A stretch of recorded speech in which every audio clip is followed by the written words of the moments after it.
Welcome to another episode on how to break into tech. Today, how to break into Google. So today we have Christian Zilio with us. So thank you so much for joining. And it's a person that obviously has been able to crack the code on how to enter the world's top tech companies. So again, thank you so much. And thank you for being part of this journey where we're trying to help people navigate and survive the difficult world of interviews. So again, thank you so much. Welcome to this episode. And before we go into the deep dive of the interview, it would be great for you to introduce yourself and tell us a little bit about your previous roles at Google and TikTok. Sure. First of all, thanks for having me. I joined Google, I don't remember how many years ago. I think more than I would like to admit. It's been a long time now. But I started working in the new business sales team as a business development manager for Spain and Portugal. So I was responsible for driving new business acquisitions for Google as a company and acquiring customers. And after a year and a half, I also did a second round of interviews to move into another department. This department was called App Dev. Okay. And it was to manage mobile app advertisers. Okay. After some time in Google, I interviewed at TikTok for a senior brand. Who interviewed you? You did. You were my first interview, or second, I don't remember. And I became a senior brand partnership manager for mobile app advertisers as well. Okay. And when you mention acquisitions, tell us a little bit more about that. What do they do in the acquisitions team? Is it sales? Is it product? Yeah, in Google, in that team, it's the purest form of acquisition. So you would have to prospect and acquire businesses that would advertise on Google that weren't previously doing so. So that was extremely challenging for two main reasons. The first one is everyone advertises in Google, at least the companies that you really want to acquire. Yeah. So it was very challenging to find those companies that didn't have any existing relationship with Google. And secondly, the targets were pretty high. So It is Google, it's a very ambitious company, and the targets were very high. So you would have to really be a good salesperson and have a good methodology in terms of how you would approach the work that you had to do. Okay. And moving into the role of more of account management at TikTok, do you see any differences between the role and the company? I did, yes. It's also differences in how they structure the new business teams in both companies. Google structures it in a way that's more enterprise focused. So the acquisitions were more focused on acquiring enterprise level accounts. Whereas in TikTok, it's more of a small, medium business team. So it's managed from Dublin instead of local offices. And I think the focus that they give it is more acquiring small and medium businesses rather than going after the enterprise ones. When I moved into account management in TikTok, I already have an existing book of business, but I brought a lot of my experience in new business sales to also build my own book of business. So during my first months or years, I was also doing enterprise acquisitions within TikTok. Not in the purest way, because it wasn't exactly the role that I was hired to do, but I identified the need to be able to build your own book and bring in those acquisitions, which luckily I did. And it was a factor of the success that I had in TikTok, I would say. Okay, great. Another question is that, we're trying to teach people on how to break into tech, right? Yeah. One of my advice, especially in early careers, is that if you want to break into tech, you should look into HQ positions or big offices. Yeah. Right? Can you explain us a little bit more in that sense of culture and people from headquarters to actually purely local offices? Yeah, that's a really good point. If you are Spanish and you want to enter Google Spain in Madrid office, I would say it's pretty much impossible. Of course, nothing is impossible, but it's extremely complicated to get into Google Spain office. Why? Because it's a very small office compared to the rest of the Google offices, and everybody in the headquarters in Dublin especially the Spanish ones, they want to come and work in the Google Madrid offices. So it's a very competitive space. It's very relationship focused as well. And there's very limited headcounts in those offices. From my experience, it's also much more fun and innovative to go and work in the headquarters, isn't it? Yeah, I had a really good time. When you go into local offices, like I did in TikTok here in Spain, for example, it was a lot smaller.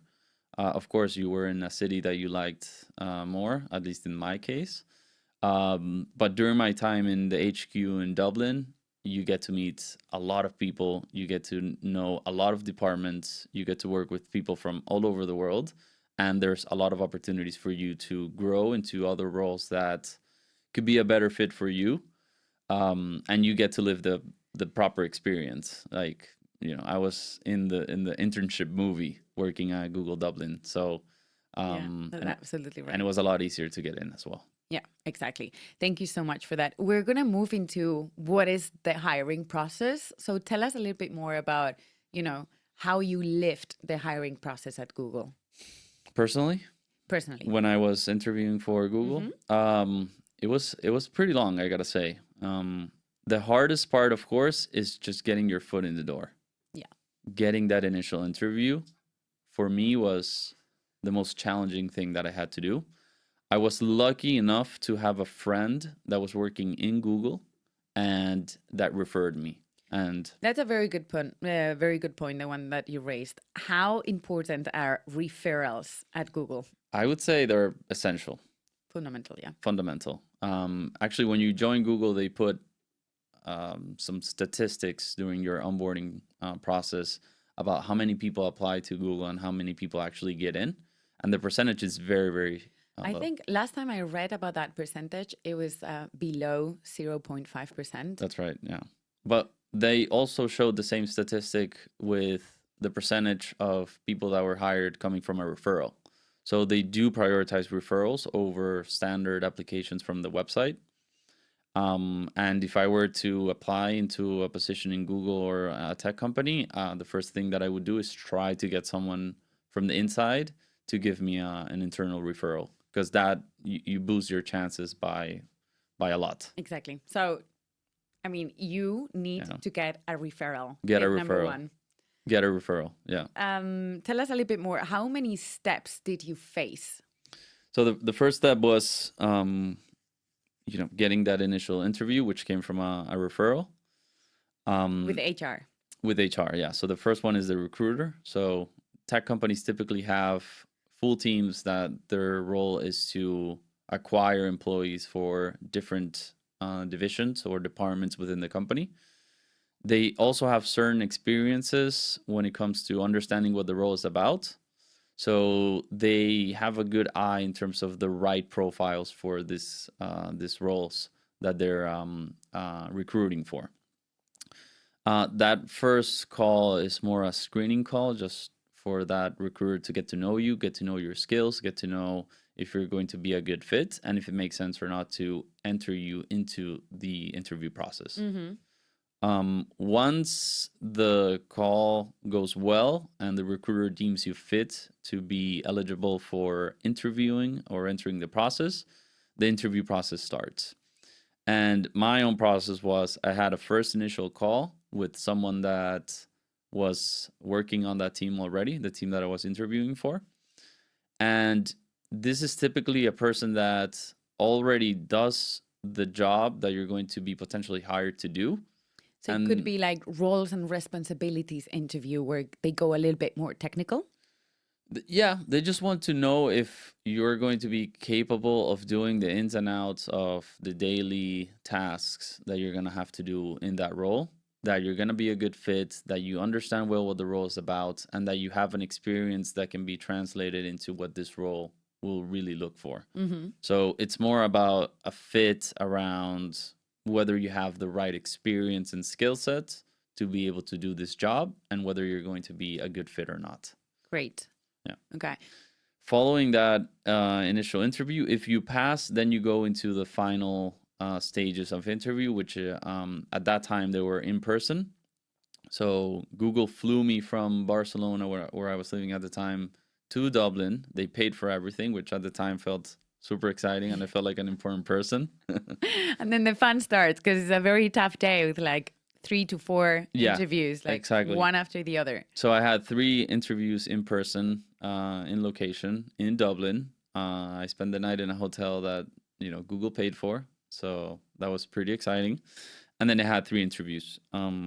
I know this now as well because I prepped before the interviews, and my friend that referred me also mentioned to me what are the 3 interviews.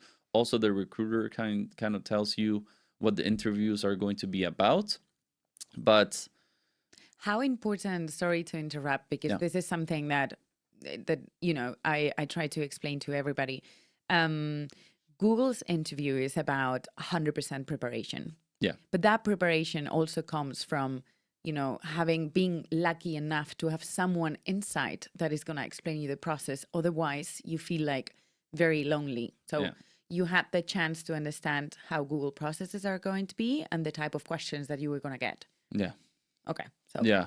Not the type of questions, because that was very specific to my role, and my friend didn't work at the same department, division, another building separately, a different product. But it was more about how Google structures the interviews, yeah. which I feel like it's a really good way to structure them, and it definitely makes a lot of sense. But the recruiter also lets you know what are going to be the interview types that you're going to have. And there's 3 interviews that I had that day. The first one was role-related knowledge. Mm-hmm. So it was diving deeper into what the first interview was about. They want to ask you very specific questions about your role. So if it's a sales role, they want to know what your sales skills are. They want to know if you're able to manage a pipeline, if you're able to Work on their targets. work on their targets, how to close the gap, things that are very related to sales. Having said this, when we talk about this type of questions, it is very important for you to understand that Google is not going to ask you, how do you get to quota? They're going to put you in a situation Yeah. where you're going to have to tell them a time where you actually went through a moment of pressure, where you didn't, have the tools to actually reach your targets, and they're going to ask behavioral questions. Yeah. Okay, good. Yeah. And then after role-related knowledge, you would have an interview about leadership. So it's more to see if you're going to be someone that's going to contribute to the company, but not only on a individual level, but also what can you bring to the team? How can you help your teammates, and how can you lift those around you as well? Because Google really values the fact that they want to hire people that can have a wide impact, not just do well at their role. So yes, you will be an individual contributor, but they are looking early on for leadership signs. So that's another interview. And the third one is general cognitive ability, My favorite. GCA. We have a course around GCA questions. Yeah. That one's a bit, I would say it's the hardest one to prepare because you don't know what they're going to ask you about. It's not about something specific.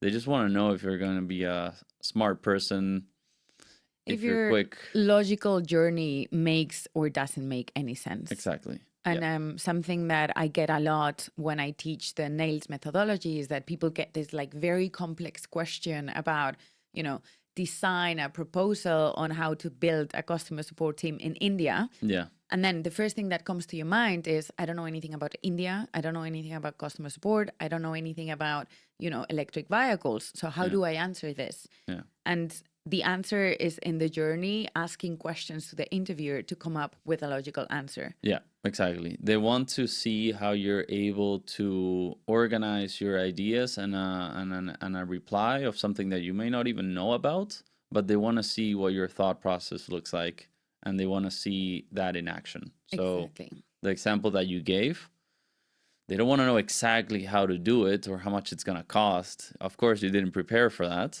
No, But they don't even know them themselves. Exactly. They're just, looking up to what are the questions that you're asking and if your questions make sense or not. That's right. Yeah. But yeah, I agree with you. That's the most difficult part. And I guess my second question would be, did you find anything unexpected? And that comes to the GCA interview. I don't know if it was the GCA one or the role related knowledge one, but it was the last interview. So I did really well on my first one. I did really well on my second one. I was flying high. And then the third one came. Sorry, one Yeah. question to interrupt. When you say that you did very well, was it a feeling or did Yeah. they give you feedback? No, they don't give you feedback in the interviews. But you see it when they're nodding, when Yeah. they're smiling. You know when you killed an interview. Like, you know when you come out of it and you say, that was good. Yeah. Like I'm definitely getting the job, or I definitely did pretty well in this interview. You can see the other person nodding, smiling, their reaction to what your answers are. They're not gonna say in the interview, "You did great. I'm gonna Yeah, pass you no, to they're the not next going to say stage." that. And don't ask for that, because it's gonna show that maybe you don't know too much about interview process. It's not terrible to do it, but don't ask for feedback straight in the interview, because they're not gonna give it to you. But yeah, I did the first interview, second interview. I was flying high. I was pretty confident. Third one came in, and it was with a manager on that team that was recently promoted. Mm-hmm. So it was a person that was really hungry, really ambitious, has been in the job for quite some time, and he came out swinging. He was trying to get me to kind of stumble on my answers, and it's a sales role, so you're gonna face a lot of rejections. You're gonna face a lot of people asking you uncomfortable questions, and you have to be quick. And I think that's what he was trying to see, because the questions that he was asking me had nothing to do with anything, Yeah. let alone Google He or was the just role. testing how you would act under pressure and getting objection handling. That's right. So one question that he asked me, I still remember it to this day, was when he was tough. He asked me, "Are you a football fan?" Yeah, I'm a football fan. Okay, so let's assume that you're going to a Juventus game and you want me to come with you and you need to convince me. That was his question. And I was like, what? What does How this did you have to do? convince them? I just acted quick. I really don't know. I don't even know what I said. But what I did was, I'm not gonna leave here without him agreeing to come with me. So Yeah. I went really hard pushing, and he was saying no and no and no, and I was saying, but I'll pay for your ticket. Come with me. What other plans do you have? And Yeah, so trying to find like the issue why he was not joining. it wasn't even about like asking questions, because it had nothing to do with sales. So it's not like he was expecting me to ask questions and then or handle objection. He just wanted to see how, in a situation of stress, How capable you were to push. how capable was I to push. And I think he wanted to see that I would never take no as an answer. Yeah. And I pushed until he said, "Okay, all right, I'm going Yeah. with you." Yeah, exactly. I actually left that interview and I went to my friends and I said I didn't get the job. This one, the third one, it was extremely bad. My friend was extremely angry at that interviewer because like he thought he was unfair. But I eventually got the job, and after a few months in the role, I asked this guy like, "Why did you pass me? I thought I did terribly." And he said, "Man, you did a really good interview. I was really impressed." So Yeah, you sometimes never know.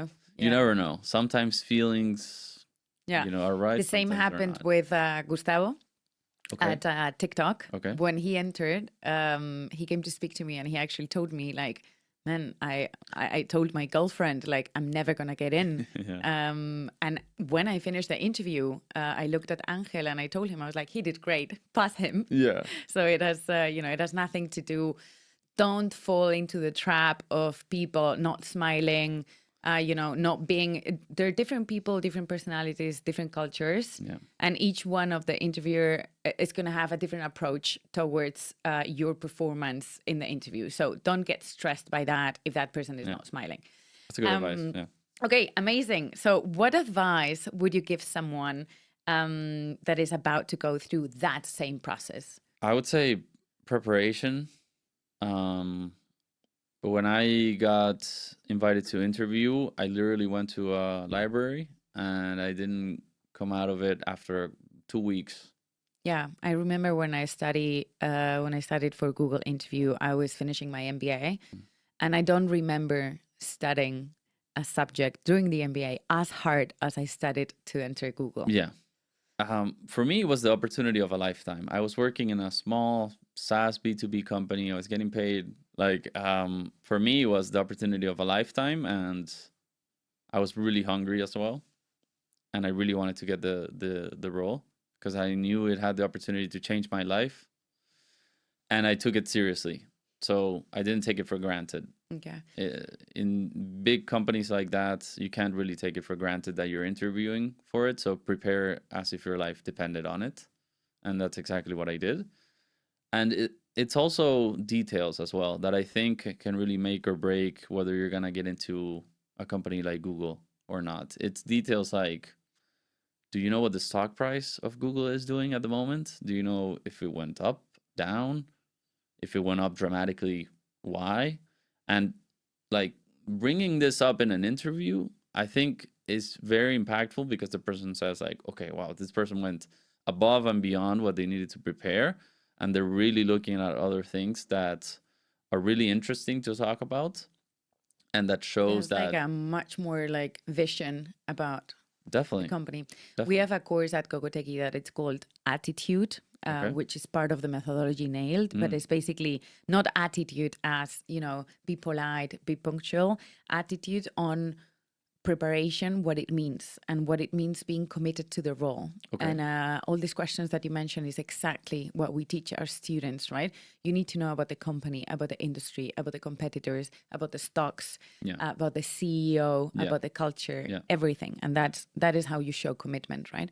But Anyway, what was I saying before? And you studied a lot to enter Google. Would have Gogoteki helped you a lot back then when you were studying for Google? 100%. Having firsthand knowledge of people that already went through that can give you their advice, for me was vital. And I was lucky enough to have a friend that already went through the process, and he was my only like reference at that time. But I had to learn what the STAR method was. I don't even know what the nails methodology is. You mentioned it twice. I have no idea, Yeah. but it would have been nice to know. Well, it's a methodology that we created. It's your own methodology. Yes, Okay. exactly. All right. Based on the processes on Google, on TikTok, on Amazon. Okay. And it's basically one part, as you just mentioned, the STAR method, one part on the framework that we have on how to answer cultural fit questions Okay. includes the STAR method and the bank story. And then it's the GCA, another framework. It's like when we say the D part of the nailed methodology is don't forget to ask questions, and it's a bunch of questions that that you can ask instead of asking how much am I gonna get paid? Yeah. Which is a completely red flag. Yeah. Don't. I'm happy Gogoteki didn't help you because we didn't exist, but happy it could help students in the future or But young professionals. what does nailed? Mm-hmm. NAILED? Nailed is because what we want people is to nail the interview. Yeah. So the N stands for never answer without listening, Okay. and we give a little bit of framework and tips to make sure that you confirm the objective of the question Okay. before jumping in, because you know that Google makes very complex questions. Yeah, that's a good point. And whenever people gave me advice when I was interviewing for Google, especially the ones that were already in Google, I would get this advice a lot. Take your time answering a question. You don't have to be fast. No, you don't have to be fast. You can ask the interviewer if something is not clear. Exactly. But especially, to align expectations with the interviewer. Yeah. So we have different techniques, and then we move into the A from attitude, which is basically what we just talked, right? How to be prepared and how to show commitment. Okay. And people, like, you remember when we were interviewing at TikTok, there were surprisingly a lot of people that showed up into the interview without knowing who the CEO was or what was their recent launch on TikTok's product. So it's just like, for me, it was a no-go and a red flag because this person is not showing or commitment or respect towards the selection process. That's a very good point as well. And now that I'm interviewing for my own company, the first thing that I ask is, what is the company? Like, what are you interviewing for? What's the role? What's the job description like? Because I want to see if you have basic preparation. Yeah. And then I look for attitude as well. Like, what did you do that is going to make you stand out from other candidates? 100%. And for me, it's essential to see someone that, that is showing that commitment through preparation, because I don't care about how many capabilities you own or how much experience that you have. The fact that you didn't come here prepared, for me is a no-go. Yeah. So that's the A. And then we have the I part, which is identify the type of question. And that's where we explain the different type of questions with cultural fit, with GCA, with leadership, you know, all this. And then the L is lay out your structure. So we But have a... before we go into L, I like the I as well. No, the I is fundamental, is probably the most important part of the methodology. Yeah. And yeah, that's a good point, because whenever I prepared for interviews, I would always prepare for replying with STAR methodology. And what I would do, and if I can give advice to anyone, is get as many real life cases as you can, prepare them pretty well, but then the way that you answer them is going to depend on the question that you're being asked. That's the thing. So, and you just like raised an amazing topic. We always teach our students how to prepare a story bank. Yeah, which is story bank. basically creating a story bank, which is like a whole, like call it Excel or whatever you want. And then you select the capabilities with hashtags that you want to showcase. Okay. And then you select the examples that you want to tell. It can be a project at uni, or it can be leading a project in your previous company, whatever you want. And then select the examples, select the capabilities that are showing each one of the examples, right? Interesting. Once you have that, you put the STAR method in between. So basically, if they ask you, tell me about a time when you didn't reach quota, you go to the example that is showcasing the capability of under pressure, challenging, leadership, sales, all these capabilities with hashtags. Which it could be the same story for another question. It's That's just how you answer it that it's going to change. Exactly. Yeah. And making sure that you understood the capability that they're trying to test. That's a really good. So story bank, STAR method, and then GCA, we have many other different frameworks also for brain teasers. And then the E is basically how you portray your answer. What was the L? Sorry. Lay out your structure. Okay. After identifying the type of question. Okay. And then the E So is STAR like, method. Exactly. Mostly. Okay. And then it's like, boom, end with a bang to actually, you know, people, you remember when they used to test us when you come up with an answer, and then they test to make sure that you're confident in what you're replying. Yeah. That's the E part on how to, you know, how to end with a bang. Okay. And then the D is for don't forget to ask questions. Okay. Which is basically portraying the amount of questions depending on if you're targeting a manager, you know, like someone in your team, or HR. And you came up with this. This is Gogo Techie. Yeah, Matteo and I, we did it. That's a really, I like that methodology. It makes a lot of sense. Honestly, it's not good that I say that, but I wished I had the nailed methodology when I started out. It's a good methodology. I'm not going to lie, because you condense really good advice, all the advice that I would give, and you structure it. Exactly. And you explain why. Once you have a red nailed methodology and you prepare, I think most of the selection processes, you have a good chance to pass them. I love it. Moving into another question that I'm very interested at. Do you think universities provide this type of service? No. Okay. Really fast. No. They should have taught me this. They should have taught me how to pay taxes. Yeah. They should have taught me real life examples to not really prepare people for how hard it actually is to find a job, how to source it, how to know how to apply, how to read a job description, how to do properly interviews. It's so hard. How to sell yourself. Yeah. And something very basic stuff like how to create a good CV that is going to stand out from the crowd. You know, there are plenty of things that I think in the past years, things have gone better, but also competition has raised a lot. So you have this. Okay. Standing out as a candidate. Have you ever been involved in hiring? Yes, you have. Yeah. Okay, so what are the qualities that for you are essential? I would say, you know, if you want to get past the screening phase, your CV needs to be well put together. You can't have a CV with a weird structure or 4 pages of CV. To me, I look for 1 page. Achievements, not what you did, because I don't care what you did. I want to know what you achieved. All the companies clearly stated there. If you want to put a picture, you can put a picture. I like them, but it's not really necessary. And just visually nice to look at. Like, put a little bit of design to it. Don't send me a Word document just with text because it looks boring. Yeah. And I know it's maybe superficial, but I look at things like that personally to pass. And the when it screening comes phase. to the hiring process, Yeah. what qualities are you looking for? So preparation is the first one. So that's why I always start with, especially now that my company is not well known, it's a startup. I want to know if you properly researched the company, if you really understood what it was, if you understood what type of clients we have, that you read the job description well and you just didn't click easy apply and then forgot about it and then I got called into an interview. Yeah. Which, by the way, easy apply doesn't work. It doesn't work. Okay. I've never gotten a reply from easy apply. No, never did. It doesn't work. Actually, a little bit of a diversion into what I was saying. A good strategy would be to look for the role that you want to apply. Make sure that you're a good fit first.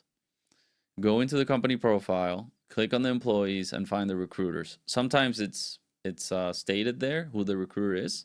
Add that person on LinkedIn and then reach out to them. Yeah, we teach. We have a course called Job Hunting Strategies, and that's where we teach basically, what the proactive approach means, which is exactly what you just mentioned.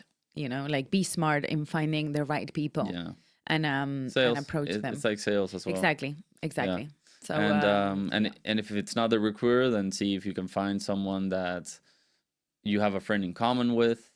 That friend can introduce you to them, and then you can talk to them, and then that person can introduce you to the recruiter. So try and get in from the inside instead of easy apply and then praying. Yeah, that's rarely going to work. Another interesting question: when you face an interview, it's pretty normal that you're nervous, and sometimes you're not really, being yourself that much. So so your brain can trick you at any moment. Yeah. What are the red flags when you're interviewing people? Like, what are your 1-2 no-goes? For me, there is obviously lack of preparation. If I catch you in a very basic question and you don't know how to answer, for me, it's a no-go. I don't want you in my team. And then the second option, it's a matter of personality in the sense that if I sense that, that you're being a little bit arrogant towards the questions that I'm doing, or you correct me, or you're interrupting me, or you're not asking questions at the end of the interview when I ask you, okay, 5 minutes are for you, tell me, and no questions. Red flags. Yeah. For me, those are red flags. What are yours? Those are all red flags that I have as well. Lack of preparation, definitely, it's one. I would just say a lack of going above and beyond. For me, it's just like, okay, you did okay, but there's nothing here that is making you stand out from the rest of the candidates. So it's just another interview. Interrupting when the interviewer is asking questions, jumping straight into answers and rushing answers as well. It's something that I would advise not to do because you haven't really thought out pretty well the question. And if you don't understand, ask clarification and ask more questions about it so you can fully be confident that you understood the question. That is also something that's very key. Definitely don't be arrogant because the person that's interviewing you, they don't want to see how good you are despite the fact that you might be the best person ever. They're also looking at, do I want to work with this person 24/7? Yeah, exactly. I want to spend more time with you than my family. Yeah. Are you a nice person to be with? Yeah, I always say this example, but imagine we have two very different type of candidates. We have someone with less experience, and during the interview, she or he, I don't care, showcased a lack of technical capabilities, but her attitude was incredible. Yeah. Towards someone that has a lot of experience, the technical questions were, to the point, and it was incredible technically speaking, but he seems arrogant and not very team player. Yeah. For me, it's obvious that I'm going to hire the first one and I'm going to train her towards the technical knowledge because attitude at the end of the day is pretty much what companies are looking for. Yeah, and you can't really train that. Exactly. You can't train a good attitude and a proactive approach.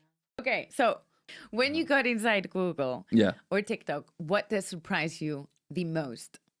About Google or TikTok? Because there are two different worlds. Let's choose Google because today is how to break into Google. When I got into Google, and I think this is definitely has to be a topic in one of your podcasts. the first thing that I thought when I walked in was these guys made a mistake hiring me. Why? I shouldn't be here because I felt super underprepared for the role. I felt like I wasn't smart enough to be working at Google.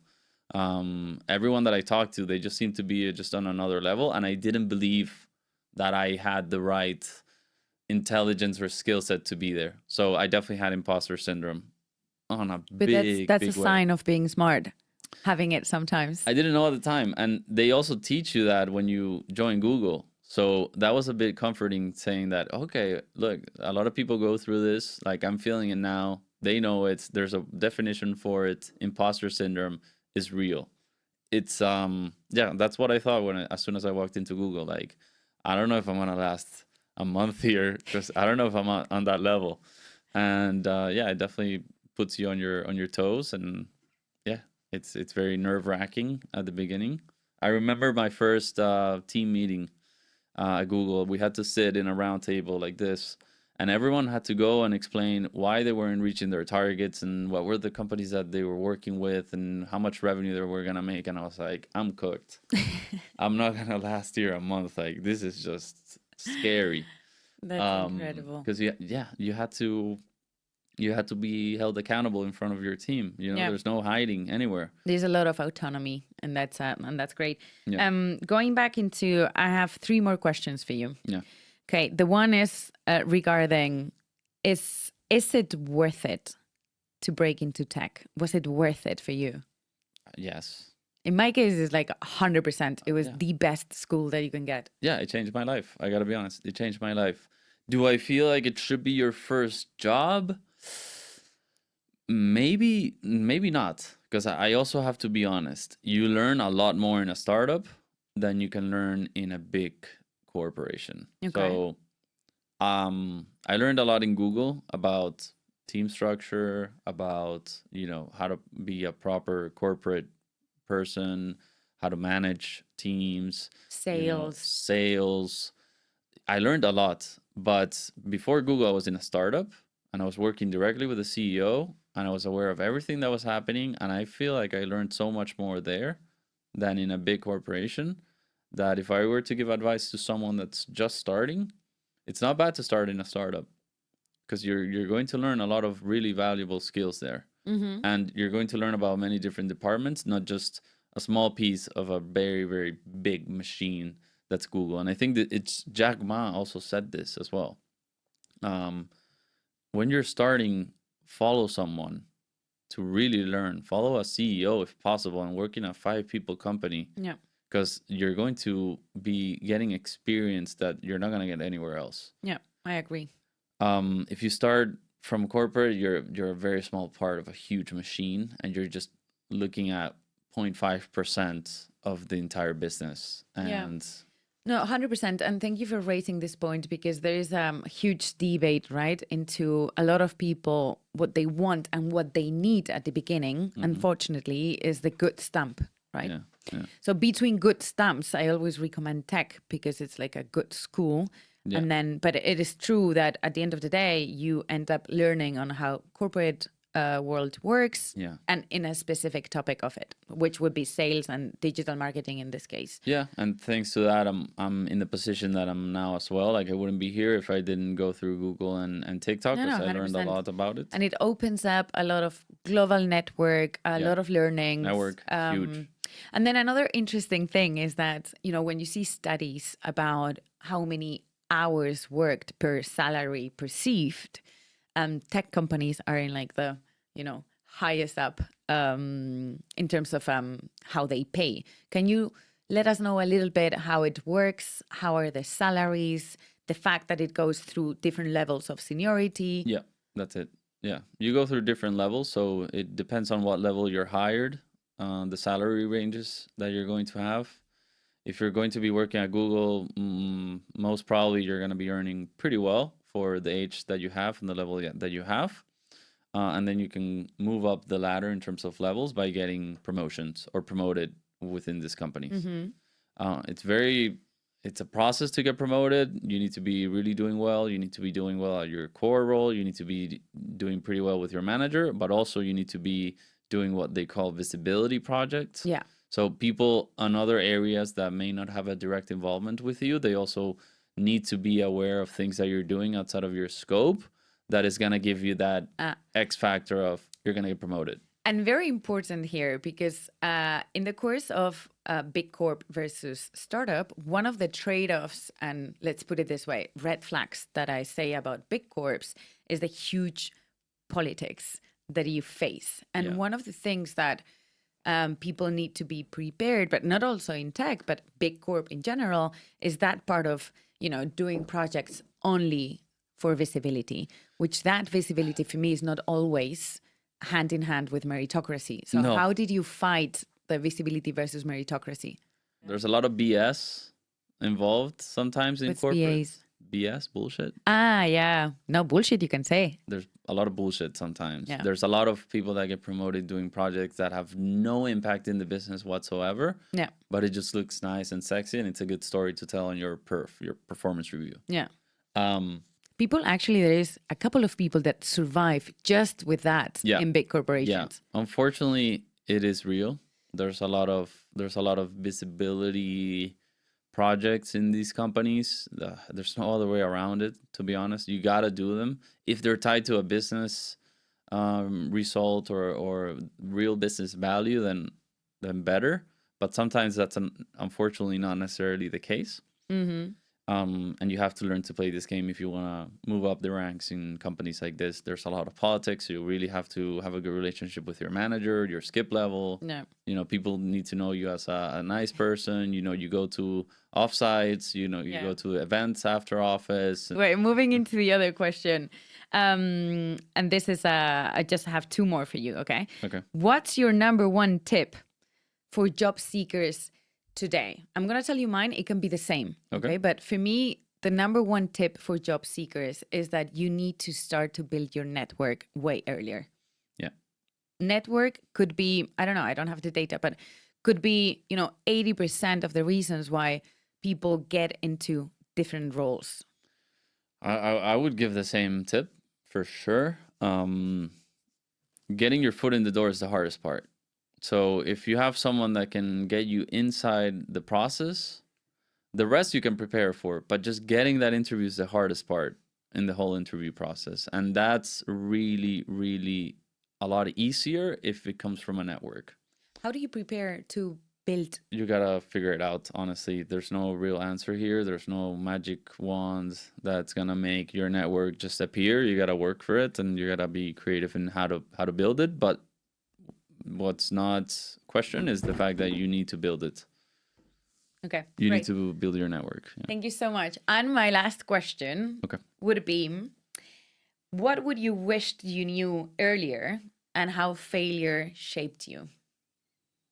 Regarding the interview process? Mm-hmm.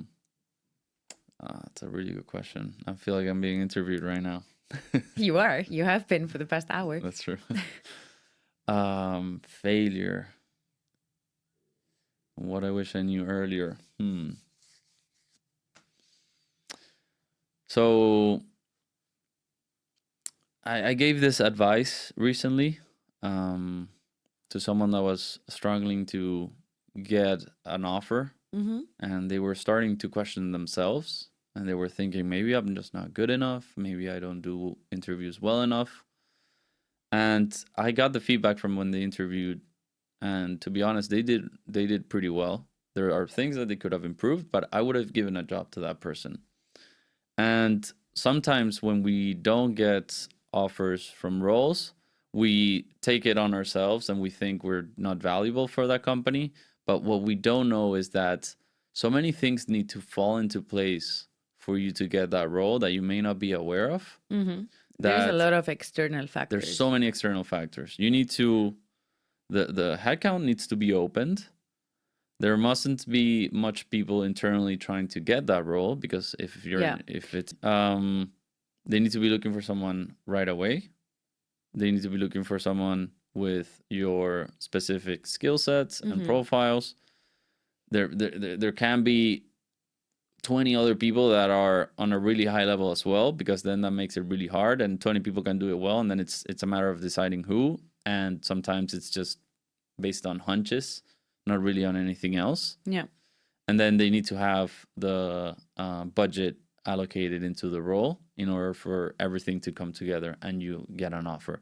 So sometimes it's just things are not just in your hands. No, and you shouldn't take it personally. Don't take it personally and don't quit. Don't give up. Yeah, exactly. No, that's a very, very good tip. Anything could happen. For me, the tip that I would also give is, to make sure that whatever you're applying to, it's aligned with your values. Yeah. So there is nothing worse than fighting for the stamp and, feeling that you're miserable in whatever you have chosen to do. Yeah. So for me, that's also, like self-awareness. It's super important in the job search process. Yeah.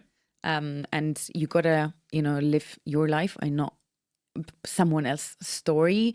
So you see a lot of pressure, right? When you're job searching, especially in your early years. Everybody tries to convince you like, no, consultancy is the best, or law firm, or the big four, or, and you're so stressed trying to, get all those advices to actually make a decision. And if you're young, you have all the time in the world as well. To make mistakes, to make mistakes and to also follow your passion. And, you're what? How old are you when you graduate university? 21? Yeah, like 22.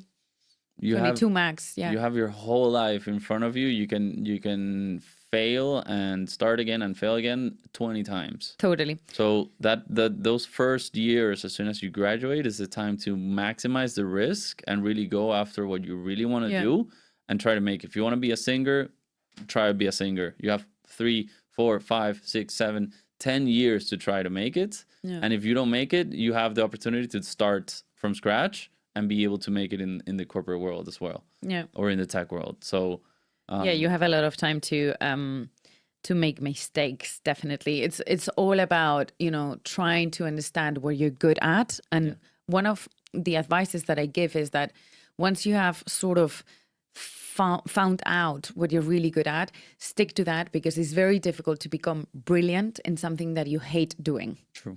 So and from there, start going like more niche. Thank you so much. Thanks for having me. I had a lot of fun. Me too. So thank you. And thank you so much for your valuable inputs. Thanks for having me.